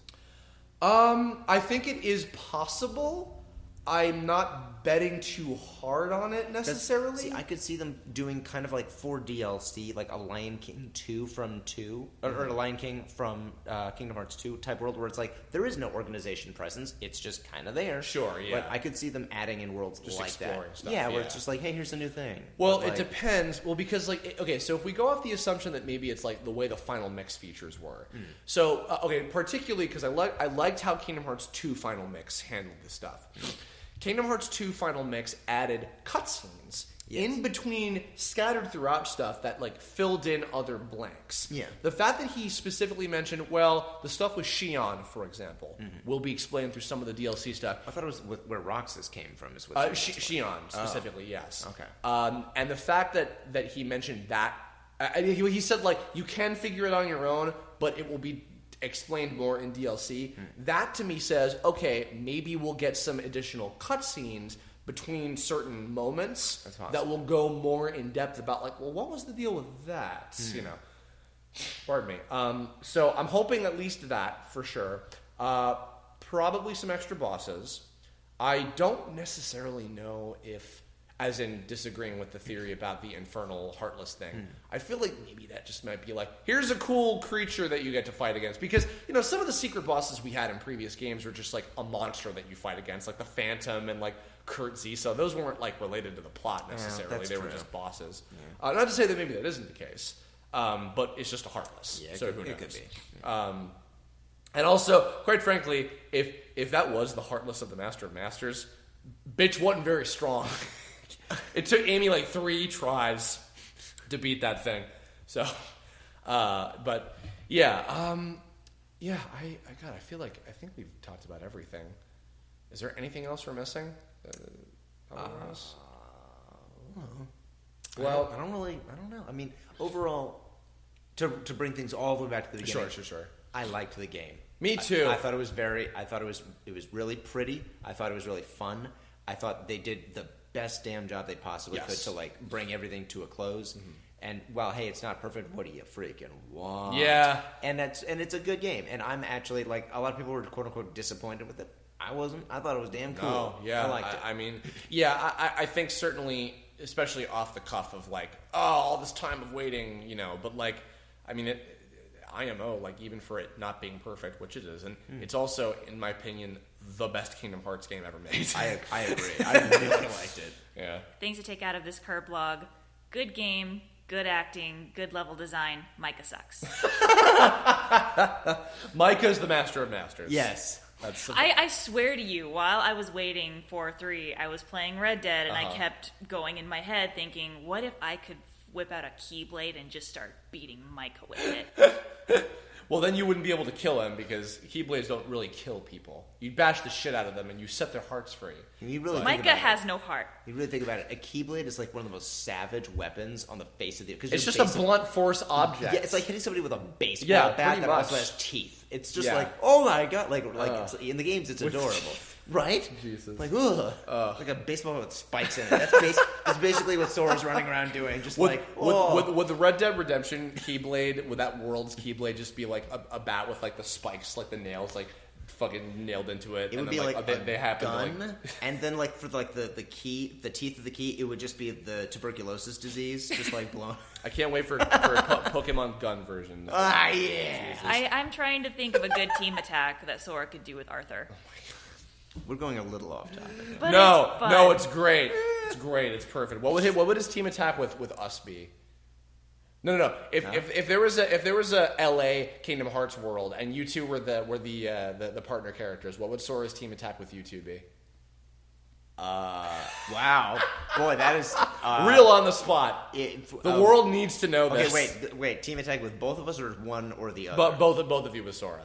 I think it would just be literally Heather explaining the plot of Kingdom Hearts, and her words turn into attacks that like destroy everything, and me just running around screaming, pulling my hair out, like crashing into everything, trying to understand. We're all gonna die. Yeah, that's what shouting. That's what it'd be.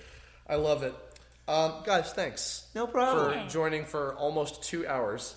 Still no record breaking, but it felt like 4. Good. Well, Chris, when we're with you, it feels like a fucking lifetime. Let's be real here. Anyway, all right. Follow these guys on Twitter at HB Pettig and at Benjamin Diskin. At Benjamin Diskin. Yeah. Fuck. I ruined everything. No, so bastard. read it. And I don't know. Anything else? Plug? I don't know. Yeah. We're both doing stuff, and by stuff I mean just hanging around. Okay. Yeah. Good. Yeah. Anything new you're in that's come out? I'm in so much stuff. Oh man, yeah. Your career is really taking off. Blowing up, absolutely. Baby. Really proud of you. Yeah. Muppet Babies. Yes. Hunter. 7 Deadly Sins Season 2 is out. Yes, that's true. Other things, I don't fucking know. Are you in Boruto? Has Sai said anything yet? Sai's in Boruto. Sai's in Boruto, that counts. Sure. Very interesting character. Hey. He's off painting somewhere. That's it. Thank you, everybody, for listening. Yes. In the comments below, let us know your thoughts. I will declare spoilers are okay for this one. Let us know your thoughts, your theories, your hopes, your dreams, your aspirations for the future of whatever Kingdom Hearts may hold, whether it's the 3 DLC or 4 or whatever may come next, or Union Cross. I don't know. I don't care. Just kidding. Yes, I do. That's why I'm asking you. Don't listen to me. But do listen to me. This is turning into a train wreck. And if you can't think of anything, just spam the word penis. Good. Over and over and over No, again. please don't do that. Please do that. No, please don't do that because apparently that's getting that's videos right. like... that's right. Flagged. Yeah. Oh, yeah. Okay, apparently, never mind. because the new adpocalypse is fucking happening on YouTube right now because YouTube can't get their shit together. Fuck me. I got like 10... I don't even care about saying this. I got like 10 more like copyright claims on my streams, including from places where I have the license to play the music, and I'm just like, cool, thanks guys. Wow. Fucking really appreciate it. Anyway, if you have comments about how YouTube fucking blows ass, leave a comment. Wow. Follow these guys on Twitter. Follow me on Twitter. If you have future Kirblog topic ideas or questions for the mailbag section of anything in the future, let me know of that too. Otherwise, we will catch you next time, whenever that... We'll see you all when Kingdom Hearts 4 comes out, right, guys? Yeah, it'll happen like next year. Catch you all in 2050. Bye. Bye.